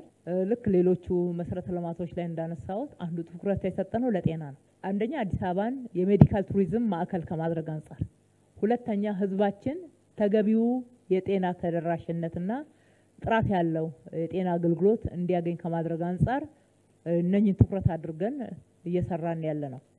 ጤና ጣቢያ ሁሌ ይጠየቃል በዚህ ምክር ቤት። ዛሬ ብቻ አይደለም፣ በተደጋጋሚ ሁሉም ወረዳዎች ጤና ጣቢያ ሊኖራቸው እንደሚገባ ታሳቢ ያደረገ ጥያቄ ከህዝቡ ይነሳላቸዋል። እኛም ማብራሪያ እንሰጣለን። በስታንዳርድ እንሂድ፣ አገልግሎቱን ብናልቅ ነው የሚሻለው። ሁሉም ጋር የማዳረስ አይነት በውድድር መንፈስ ከምንመለከተው ይልቅ ጎረቤት ወረዳ ላይ ሁሉንም ማህበረሰብ ማዕከል ያደረገ ጤና ጣቢያ ካለ እሱን አገልግሎቱን ሰፊና ጥራት ያለው በማድረግ ተደራሽነቱን ከፍ ብናደርገው ይሻላል ነው እያልን ያለ ነው። ከዓለም የጤና ድርጅት ስታንዳርድ አንጻር አዲስ አበባ የጤና ተደራሽነትን አሟልታለች። ከዛ አንጻር ከመዘን ነው። ነገር ግን ደግሞ ሚዛናችን እሱ ብቻ አይደለም። የህዝብ ጥያቄና ቅሬታ የሚነሳባቸውን በተገቢው መዝነን ምክንያታዊ ናቸው ያልናቸውን ደግሞ እየመለስን እየሄድን ስለሆነ በ2017 ብቻ 9 አዳዲስ ጤና ጣቢያዎችን አብዛኛዎቻችሁ ቋሚ ኮሚቴዎች አብረን የመረቅ ነው። እነኚህ በ2017 የጨረስናቸው 9 አዳዲስ ጤና ጣቢያዎች የመጀመሪያ ደረጃ ሆስፒታልን የሚመጥኑ ናቸው። የድሮውን አይነት ጤና ጣቢያ አልገነባንም። የወደፊት የከተማዋን እድገት የዛሬውንም ፍላጎት ታሳቢ ባደረገ መንገድ ነው። 4ቱ ነባር ጤና ጣቢያ በነበሩበት ያው ስላረጁ አፍርሰን በማስፋፊያ መንገድ ነገር ግን ሙሉ ለሙሉ አዲስ አድርገን የሰራነው።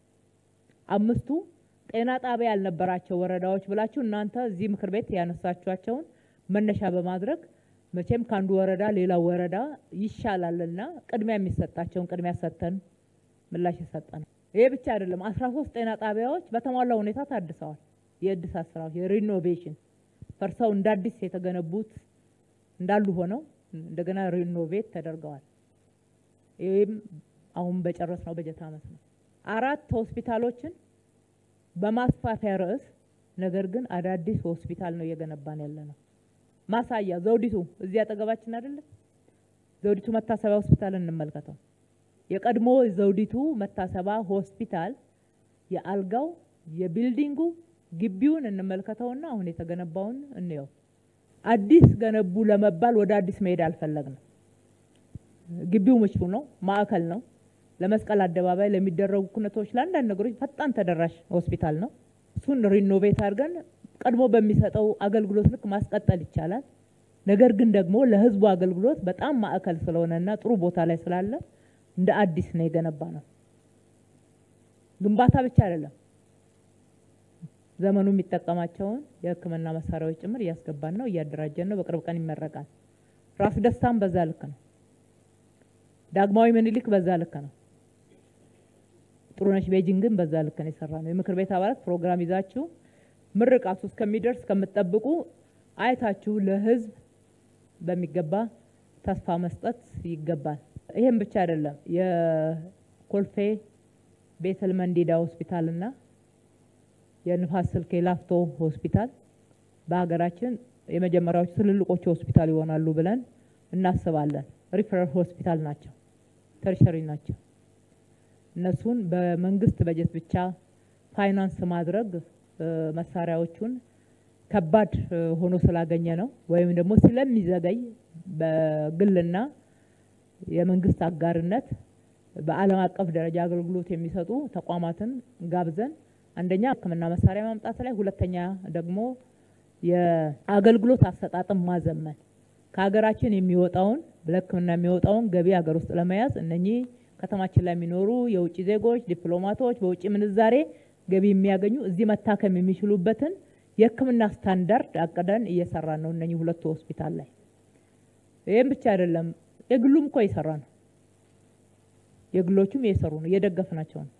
በመሬት አቅርቦት ብቻ ሳይሆን በሌሎች አገልግሎታቸውን እንዲያልቁ ማድረግ የሚችሉበት አግባብ በሚኖርበትና እቅድ ሲይዙ እሱን ደግፈን አዳዲሶችም ደግሞ ከዓለም ላይ መጥተው ከተማችን ላይ መገንባት እንዲችሉ ዲያስፖራዎች መገንባት እንዲችሉ አስተናግደናል። የውጪ ሕክምና ማዕከላትም አዲስ አበባ ላይ ተስተናግደዋል። ከፊታችን አዲስ አበባን የሜዲካል ቱሪዝም ማዕከል ለማድረግ የሚያስችሉ ተጨባጭ የሆኑ ስራዎች ተጀምረዋልና ውጤታማ እንደሚሆኑ ምንም ጥርጥር የለንም። ስለዚህ የተከበራቸው የምክር ቤት አባላት በዚህ ዓመት የምንጀምራቸው የጤና ጣቢያዎች አሉ፣ የምናድሳቸውም አሉ።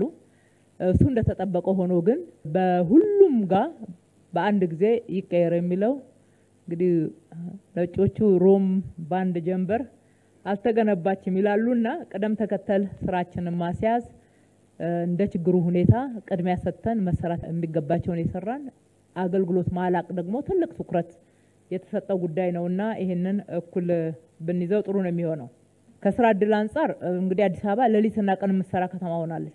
እስከ ማታ ተነግዳለች። እስከ ምሽቱ 3 ሰዓት ተኩል ድረስ ሌሊቱን ሙሉ ትሰራለች። ይሄ ሁሉ ሰፊ የስራ እድል ካልፈጠረ ማን ነው እየሰራ ያለው? እየሰራን ያለነው እኮ አብዛኛውን ስራ በኢትዮጵያ ምርት ነው፣ በአገር ውስጥ ምርት ነው። ኢምፖርት የምናደርገው በጣም ትንሽ። ለምሳሌ መብራት ከወሰዳችሁ የመጀመሪያው እነኚህ ስማርትፎኖች ኢምፖርት አደረግን። ከዛ በኋላ ኢንዱስትሪዎቻችን እንዲያመርቱት ነው ያደረግነው። በሚገባ መጀመሪያ ምዕራፍ ላይ ከተሰሩት ጋራ ምንም የተናነሰ ነገር የላቸው። ጥቃቅን ነገሮች ሲያጋጥሙም ራሳቸው እየተማሩበት እያረሙ እንዲሄዱና የሀገር ውስጥ አቅምን የመገንባት ስራ ላይ ትኩረት አድርገን ነው እየሰራን ያለነው። ይሄ ሁሉ ሰፊ የከተማ ልማት ቀንና ሌሊት እየተሰራ ያለው የከተማ ልማት የኮሪደር ልማት እየተሰራ ያለው በአብዛኛው በማህበራት ነው። በየሰፈራቸው ነው የሚሰራው። እዩ፣ መቼ ነው የተደራጃችሁት? እንዴት ነው የተደራጃችሁት? አባሎቻችሁ ስንት ነው? በደንብ መጠየቅ፣ መርዳት፣ መረዳት፣ ማበረታታት ተገቢ ነው። ምን ከፍለው ገንዘብ ዲሴንትራላይዝድ በተወሰኑ ኮንትራክተሮች እጅ ብቻ እንዳይገባ ትኩረት አድርገን አስበንበት አቅደን ቁርጥ ዋጋ አጥንተን ግልጽ በሆነ መስፈርት ማህበራት ናቸው እየገነቡ ያሉት፣ ማህበራት ናቸው እየሰሩ ያሉት። ግንባታ ላይ ብቻ የተሳተፉት እንዳትመለከቱ። አቅርቦቱን አምራች ማህበራት እነኚህ እዚህ ከተማ ላይ የምንጠቀማቸውን ግብአቶች አምርተው ያቀርባሉ።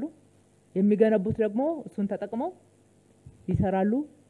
ትስስሩ በጣም ግልጽ ነው። ግልጽ የስራ ትስስር፣ የገበያ ትስስር ፈጥረን ነው። እንደዛ ባይሆን ኖሮ ይሄ ሁሉ ፍጥነት አይኖርም። የጥራት ችግርም ሲያጋጥመው በጣም ክፍት ናቸው ለመማር ለማስተካከል፣ ከነሱ ከተሻሉትም ኮርጀው ለመተግበር ኢነርጄቲክ ናቸው። ይሄ በጣም ለሀገራችን ትልቅ ተስፋ የሚሰጥ ከተማችንን ውጤታማ ያደረገ ነው። ስለዚህ ከትስስር አንጻር ያለው በከፍተኛ ሁኔታ ከተማችን ላይ አቅም የተፈጠረበት ከተማችን ላይ አቅርቦት ችግር ሆኖ ከከተማ ውጪ ከክልሎች ብዙ ነገር ነው የዞርን ምንጭ ነው። በተለይ ከአረንጓዴ ልማት አንጻር እና ሌሎች የግንባታ ግብአቶች ከመንገድ ግንባታ አንጻር በተለይ ወጣ ብለን ለማምጣት የምንገደድባቸው አጋጣሚዎች አሉና በሰፊው ነው የተሰራ ያለው። መስራት የሚችልና መስራት ፍላጎት ያለው በከተማችን ውስጥ ቀንና ሌሊት ሰርቶ ገንዘብ ለማግኘት የሚያስችል ሰፊ እድል ነው፣ ሰፊ በር ነው ተከፍቶ ያለው። ስራን ለሚመርጡት ይጠባል። እንደዛ ምቹ ላይሆን ይችላል። ስራን በትልቅ ጫና ውስጥ ነው እንዲሰሩ እያደረግን ያለ ነው። ከዛ የስራ ባህል ጋራ መላመድ ይጠይቃል። ለነሱም ለሀገራችንም በአጠቃላይ የሚያስፈልገን ስለሆነ በዛ ልክ ነው እየመራን ያለነው እየተሰራ ያለው። እንግዲህ ከተማችን ውስጥ በርካታ እና ሰፋ ያለ የአነስተኛ ባለሀብት ቁጥር እየጨመረ ነው። በእኛ ክትትል ምን ከፍላቸው እነኚህ በቢሊየን የምናወጣቸው ገንዘቦች ብዙ ማህበራት ብዙ ቤት ውስጥ ነው እየገቡ ያሉትና የተወሰኑ ሙያ የሚፈልጉ ኮምፕሊኬሽን አላቸው ያልናቸውን ስራዎች ለኮንትራክተር እንሰጣለን። ሌሎችን ግን በዛ ስራ እናሰራለን። ሰፊ የስራ እድል ነው የሚፈጠሩ። እነኚህ የተፈጠሩት ሞሎች፣ ሻይ ቤቶች፣ የህፃናት መጫወቻዎች፣ የኳስ መጫወቻ ቦታዎች፣ የስፖርት ማዘውተሪያ ስፍራዎች፣ የመኪና ማቆሚያዎች፣ ተርሚናሎች፣ ሱቆች፣ የገበያ ማዕከላት ሁሉም ቋሚ የስራ እድል ነው የሚፈጥሩት እና ፈጥረዋል። ባለቁት ኮሪደሮች ላይ ማየት ብቻ መጎብኘት ብቻ የሚፈልጉት ቋሚ የስራ እድል ፈጥረዋል። ከቤተሰብ ውስጥ አንድና ሁለት ሰው የስራ እድል ሲፈጠርለት ደግሞ አብረው የሚቀጠሩ በዛ ስራ ውስጥ ሰፊ የስራ እድል የሚያገኘው ማህበረሰብ ቁጥር ሳይቆጠር ነው። 96,000 ያክል በዚህ ክረምት ብቻ የስራ እድል ፈጥረናል፣ ቋሚ የስራ እድል ፈጥረናል በሚል የተነሳው ማለት ነው። ኢንዳይሬክት ደግሞ ተጠቃሚ የሚሆነው ማህበረሰብ ታሳቢ ማድረግ ጥሩ ነው። ከኪነ ጥበብ አንጻር የተነሱት እውነት ነው። ከኪነ ጥበብ አንጻር ከተማችን ላይ ሰፊ ፍላጎት አለ። እንደ ከተማችን ብቻ ሳይሆን አዲስ አበባ ላይ የሚሰራው የኪነ ጥበብ ስራ ለሀገራችን ትልቅ ትርጉም የሚሰጥ ነው። ዋናው የኪነ ጥበብ ማዕከል አዲስ አበባ ነው። አዲስ አበባ በብዙ መንገድ መበርታትና ጥሩ ስራዎችን መስራት ይጠበቃል። ይህንን ታሳቢ ያደረገ ነው ስራ ስንሰራ የነበረው። በእነኚህ ለውጥ ዘመናት በልማት ስራዎቻችን ሁሉ ውስጥ ኪነ ጥበብን ዘንግተን አናውቅም። ከዚህ በፊትም ጥያቄ ተነስቶ ስለነበር በዝርዝር አንዳንድ መረጃዎችን መስጠት ያስፈልጋል ብዬ አስባለሁ።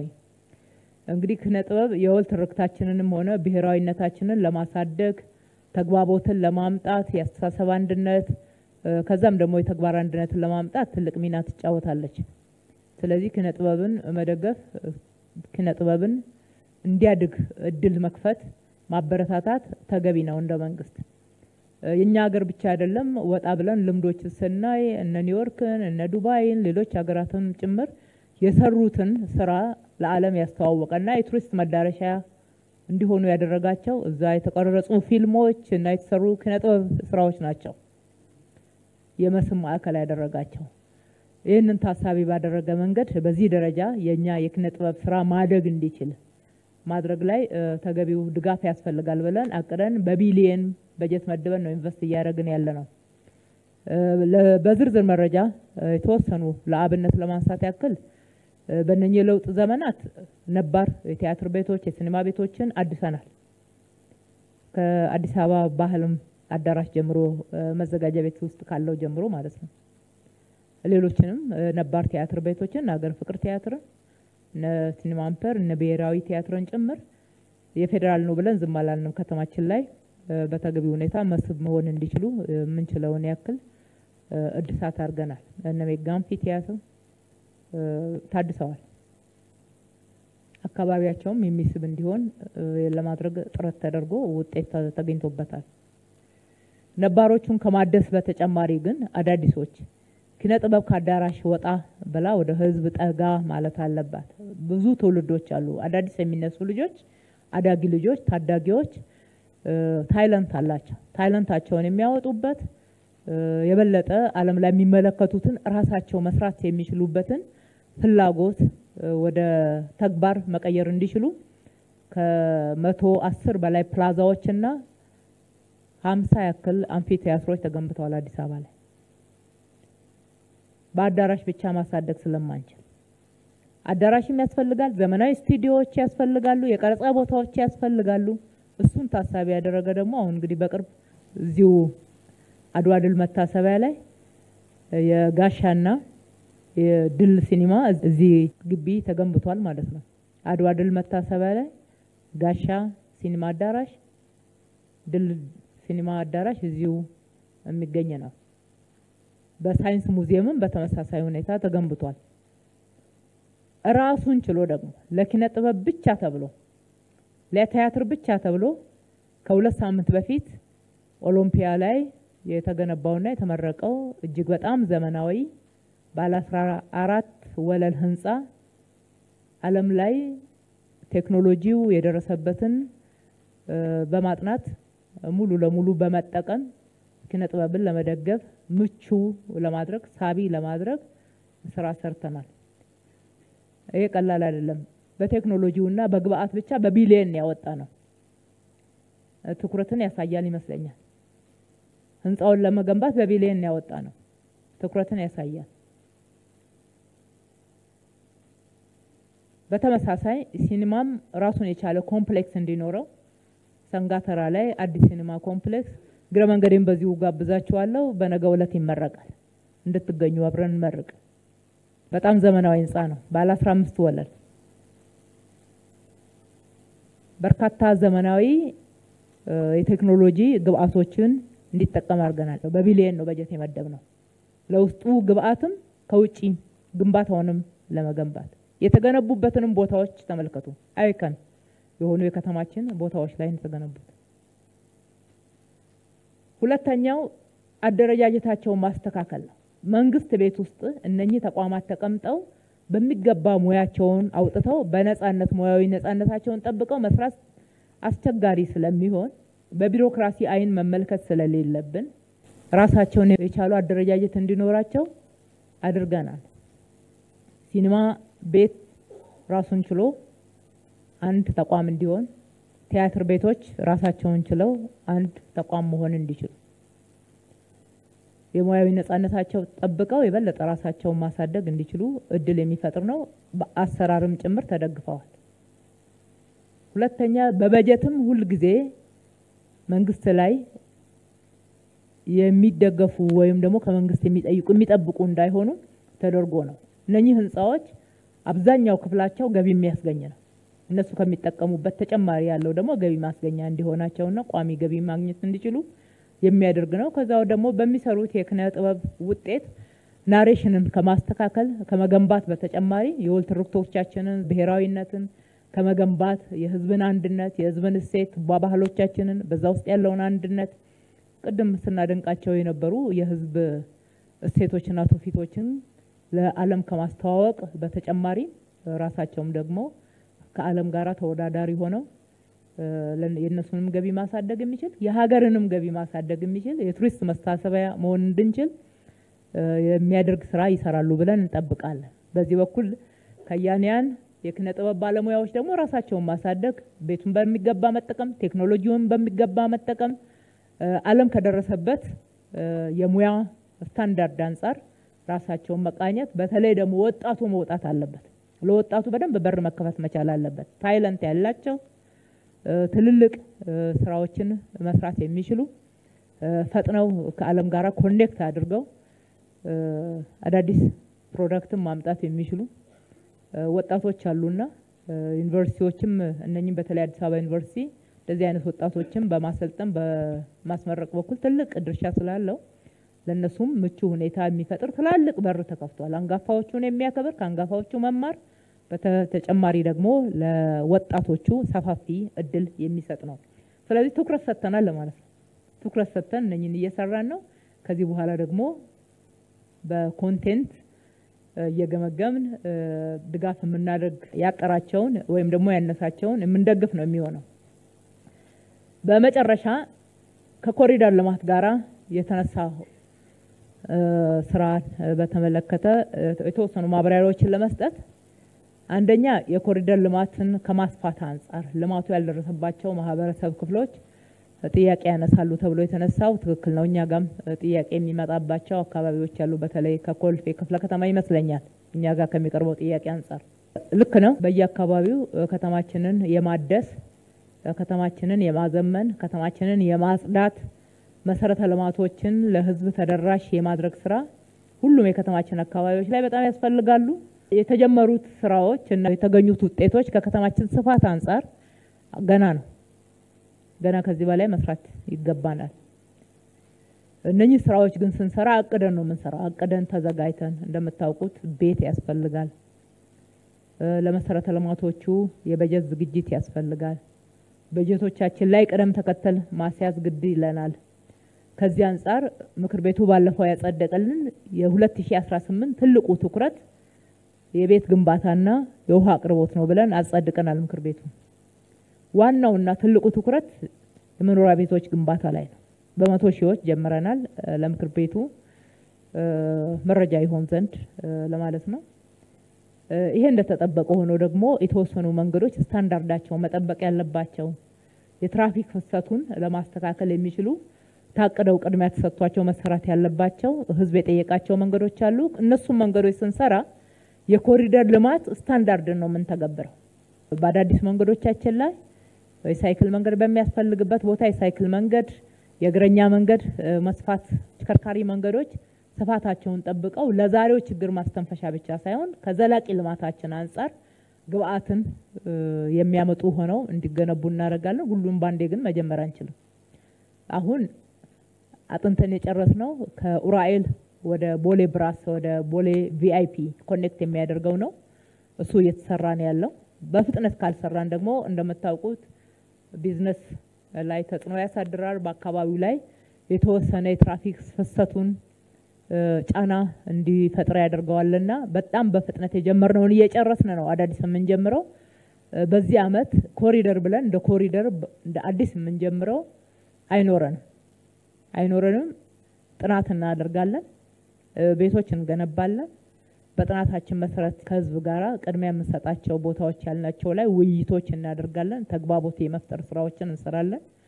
ከመንገድ ግንባታ ግን የታቀዱ ቦታዎች ስላሉ ቀድሞውም የታቀዱ እናንተም በጥያቄ ስታመላልሷቸው የነበሩ ቦታዎች እና የተጀመሩ መንገዶች የተጀመሩ እዛም እዚህም ከኮንትራክተሮች ጋራ የቆዩ ከመሆናቸውና ከልማት ተነሺዎች ጋራ አስቀድሞ አንዳንድ ችግሮች ገጥሟቸው የነበሩ ቦታዎች በራስ ኃይል ገብተን መስራት እየተገደድን ነው።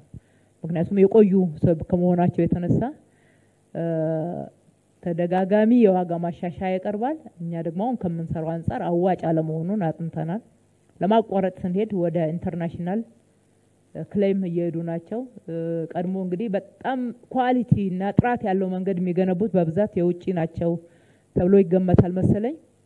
ቀድሞ የተጀመሩ መንገዶች በአብዛኛዎቹ የውጭ ድርጅቶች ናቸው። በዓለም አቀፍ ደረጃ አንዳንዶቹ ክስ አቅርበውብን ነበር። ከነሱ ጋራ በተቻለ መጠን ክርክሩ ብዙ የሚያዋጣ ነው ስላላገኘ ነው በድርድር ወደ ስምምነት መተን ውል እንዲቋረጥ አድርገን በራሳችን ኃይል የአዲስ አበባ መንገዶች ባለስልጣን እንዲገነባ የማድረግ ስራ ይሰራ ነው። እነሱን ስንገነባ የኮሪደር ስታንዳርድን አስጠብቀን አሚኒቲዎች እንዲሟሉለት አድርገን የምንሰራው ነው የሚሆነው። የተሰሩ መሰረተ ልማቶችን መጠበቅ፣ መጠቀም ከዛ ጋራ ከአጠቃቀም አንጻር ያለው የአጠቃቀም ባህል እንዴት እየተሰራበት ነው? ህግና ስርዓት ሳያስፈልገውም ወይ ለማስተዳደር ተብሎ የተነሳው ትክክል ነው። የተሰሩ ስራዎች ከሀገራችን ከነበረችበት አንጻር ዓለም አቀፍ ተቋማት፣ አስተያየት ሰጪዎች፣ ሚዲያዎች የሚሰጡት አስተያየት ተከበሩ ዶክተር አለማየሁ እንዳነሱት እኛም አንዳንድ ጊዜ ያስደነግጠናል። በዚህ ልክ ነው እንዴ ብለን የምናይበት ጊዜ አለ።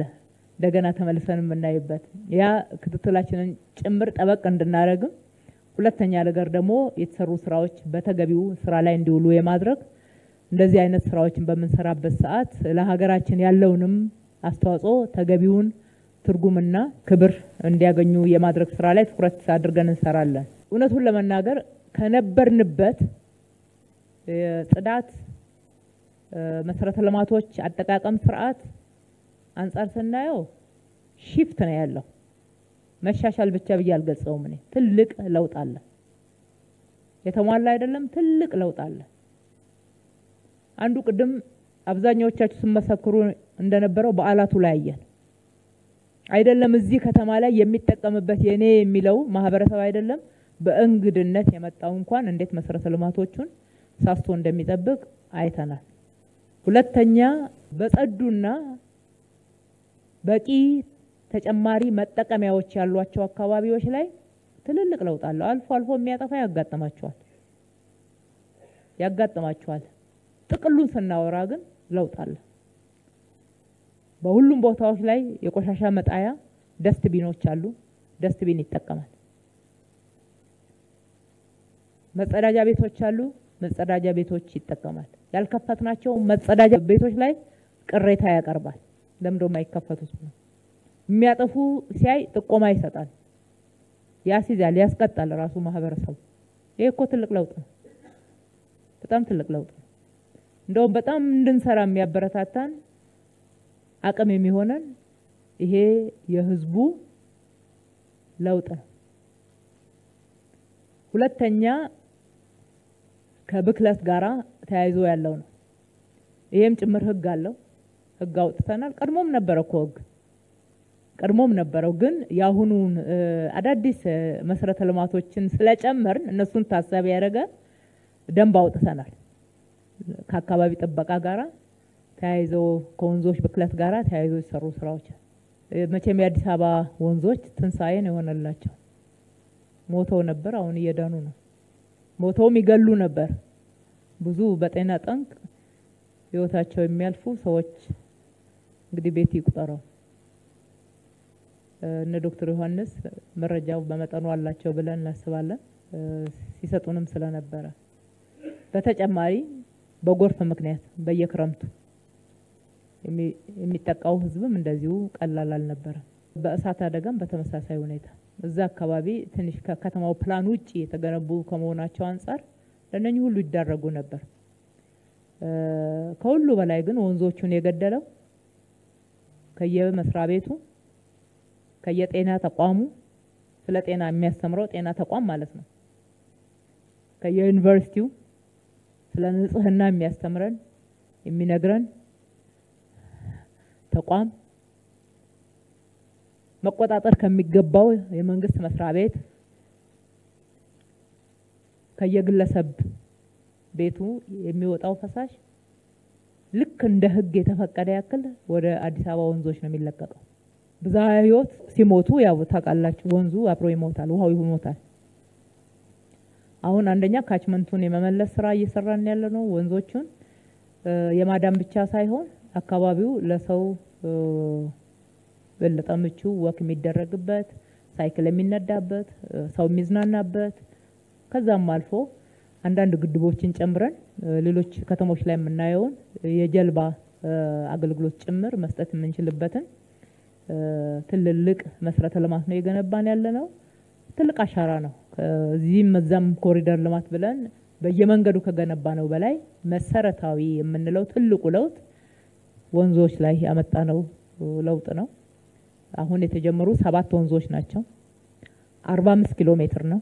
እንደው ይሄንን የራስ አቅም የኢትዮጵያ ልጆች የሰሩትን ስራ ምክር ቤቱ ተገቢውን ክብር እንዲሰጠው ወንዞች ላይ ክቡር ጠቅላይ ሚኒስትራችን ወደ ስልጣን ሲመጡ ለአዲስ አበባን እንደ ስሟ ውብ አበባ እናደርጋታለን ሲሉ የመጀመሪያው ቪዥናቸውን የአዲስ አበባ ወንዞች ሸገር ቢዩቲፊኬሽን በሚለው ፕሮግራም ይፋ ያደረጉት እንደነበር ታስታውሳላችሁ። ከሀገራት ኤድ ለምነው እርዳታ ለምነው አግኝተው እዚህ አፍንጮ በር አካባቢ አስጀምረው ነበር። እስከ ፒያሳ ባለው 1-2 ኪሎ ሜትር የሚሸፍን ማለት ነው። በአጠቃላይ ስምምነቱ ወደ 11 ኪሎ ሜትር የሚሸፍን እንዲሰራ ነው። በአምስት ዓመት ውስጥ የተሰራው 2 ኪሎ ሜትር ነው። 2012 ነው የተጀመረው። 2017 ሁለተኛው ኮሪደር ታውጆ እስከምንገባበት ድረስ እነሱ እጅ ነበር የነበረው። 2 ኪሎ ሜትር ነው። በእርዳታ የመጣ ስለሆነ መውቀስ ፈልጌ ሳይሆን የኢትዮጵያውያኖችን እውቀት፣ ጥበብ፣ ኮሚትመንት፣ ችሎታ በሚገባ ማወቅም መጠቀምም ዘላቂ ማድረግም ተገቢ ስለሆነ እንደ ከተማችን አቅደም መግባት እንዳለበት ተስማምተን ሁለተኛው ኮሪደር ክቡር ጠቅላይ ሚኒስትራችን ይህንን እንደ ኮሪደር እንድንይዘው እነኚህ ሰዎች ብዙም ይዘውን እየሄዱ አይደለምና ባለቤቱ ሊይዘው እንደሚገባ ተስማምተን ስንጀምረው ያለማጋነን 45 ኪሎ ሜትር በ8 ወራት ነው የተሰራው። አንድ አመት ባልሞላ ጊዜ ከወንዞቹ ላይ ያነሳነው ማህበረሰብ ያው ቀድሞ የተገነቡ ቤቶችን ቢሆን ቤት ሰጥቶ ሰው አንስቶ ከዛ አጽድቶ መሄድ ቀላል አይደለም። በመጀመሪያው ፕላን የተያዘው በ15 ሜትር ሬዲየስ ውስጥ ነበር በእርዳታ የጀመርነው ማለት ነው። 2 ኪሎ ሜትር እንኳን መሙላት አቅቶን 5 አመት የፈጀው። እኛም በደንብ ስራው ገብቶን በዛ ጊዜ አልደግፍናቸው ሊሆን ይችላል።